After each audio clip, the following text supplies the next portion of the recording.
Olá meus amigos, sejam bem-vindos a mais um vídeo aqui do canal do Expedito. Para quem não me conhece, meu nome é Expedito e no vídeo de hoje nós vamos conversar um pouquinho sobre o fito-hormônio ácido abscísico. Primeiramente, vamos entender como que esse hormônio foi descoberto. Uma substância que promovia a abscisão, promovia a queda dos frutos do algodão, foi purificada e identificada como abscisina 2. Uma outra substância que promovia a dormência das gemas da planta foi identificada como dormina. Os pesquisadores verificaram que a abscisina 2 e a dormina eram a mesma substância, então renomearam essa substância como ácido abscísico. Hoje em dia nós sabemos que o hormônio responsável pela abscisão de flores e frutos é o etileno, e que a abscisão de frutos de algodão induzida pelo ácido abscísico era devida à sua capacidade para estimular a produção de etileno. Foi esclarecido então o efeito deste hormônio na abscisão, mas manteve-se o nome ácido abscísico e este é um importante hormônio vegetal com várias funções dentro da planta, as quais nós vamos conversar um pouquinho nesse vídeo. Nos vegetais, o ácido abscísico tem sido identificado em toda a planta, desde a coifa das raízes até o ápice da parte aérea.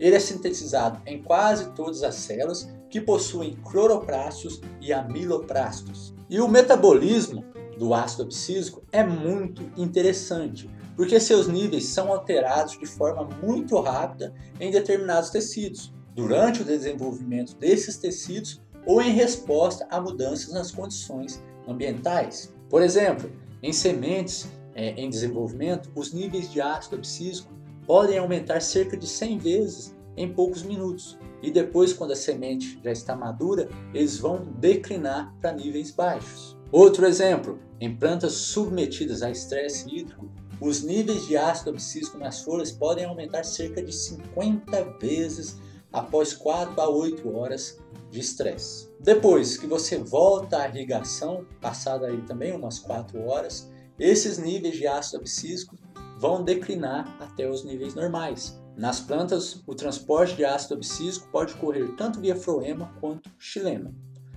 O ácido abscísico produzido na parte aérea ele é transportado principalmente via floema. Agora, o ácido abscísico produzido nas raízes ele é transportado principalmente via xilema.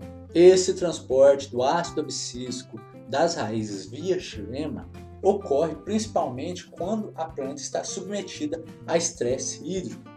Acredite-se aí que as raízes vão perceber a falta de água e vão sintetizar o ácido abscísico que é transportado para as folhas. Esse ácido abscísico transportado vai funcionar como um sinal dado pelas raízes, que vai gerar aí a redução da transpiração, a redução da perda de água, promovendo o fechamento estomático. E quais são os papéis fisiológicos do ácido abscísico dentro dos vegetais? O primeiro deles, desenvolvimento das sementes. Durante as fases finais de formação da semente, vão ocorrer aí acúmulo de compostos de estoque na semente, o embrião vai se tornar tolerante à desidratação e a semente vai se desidratar, perdendo acima aí de 90% do seu conteúdo de água.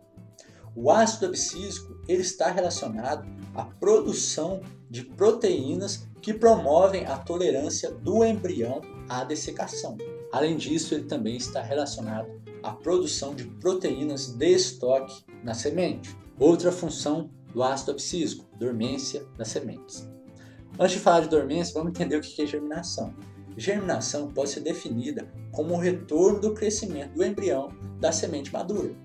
A germinação ela vai depender das mesmas condições ambientais necessárias para o crescimento vegetativo da planta. Água e oxigênio devem estar disponíveis em quantidades ideais, a temperatura e demais condições ambientais também devem ser adequadas. Só que, em muitos casos, uma semente viável pode não germinar mesmo que todas as condições ambientais necessárias para o crescimento dessa semente e a germinação estejam adequadas. Esse fenômeno é conhecido como dormência de sementes. Temos aí a dormência física e a dormência química. A dormência física é causada pelo tegumento da semente, pela sua casca. Às vezes a casca é muito grossa ou é muito dura e isso aí dificulta a germinação do embrião. Essa dormência física é muito comum em espécies nativas do cerrado. Se você for trabalhar com a produção de mudas dessas espécies, as sementes vão ter que passar pelo processo de escarificação, que nada mais é do que você gastar essa casquinha, esse tegumento, ou quebrar ela para facilitar a germinação do embrião. E temos a dormência química, ou dormência do embrião.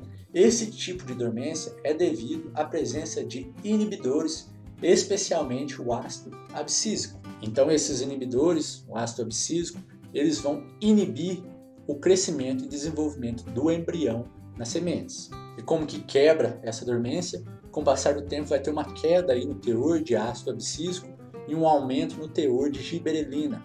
E essa relação desses dois hormônios vai promover a germinação. Muitas sementes também são tratadas com giberelina para quebrar essa dormência e elas poderem germinar. Mais uma função do ácido abscísico, fechamento estomático. O conhecimento dos papéis do ácido abscísico nos estresses aí por frio, salinidade e hídricos levaram à caracterização desse hormônio como sendo o hormônio do estresse. Como eu já falei anteriormente, a concentração do ácido abscísico em folhas pode aumentar cerca de 50 vezes em plantas submetidas a estresse hídrico. Dessa forma, o ácido abscísico ele é muito efetivo no fechamento estomático e sua acumulação nas folhas de plantas estressadas executa um importante papel na redução das perdas de água pela transpiração em condições de seca. Resumindo, ácido abscísico um importante mecanismo aí de resistência dos vegetais a condições adversas do ambiente. O ácido abscísico também está relacionado ao crescimento das raízes. Em plantas sob estresse, ele vai aumentar a permeabilidade para a água, vai aumentar a absorção de íons, vai promover o crescimento da raiz e promover a formação de novas raízes. Já na parte aérea, ele vai promover o fechamento estomático e também vai inibir o crescimento foliar. E com essa inibição do crescimento foliar, ele vai garantir a turgescência celular. O ácido abscísico também está relacionado à senescência das folhas. Aparentemente, ele é um agente iniciante da senescência, enquanto o etileno parece fazer o trabalho final aí de queda das folhas.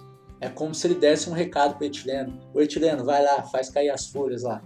Uma última função que eu vou citar aqui no vídeo, dormência de gemas. O ácido abscísico também está relacionado à dormência das gemas laterais. Lembrar que temos uma gema apical, que tem a dominância apical.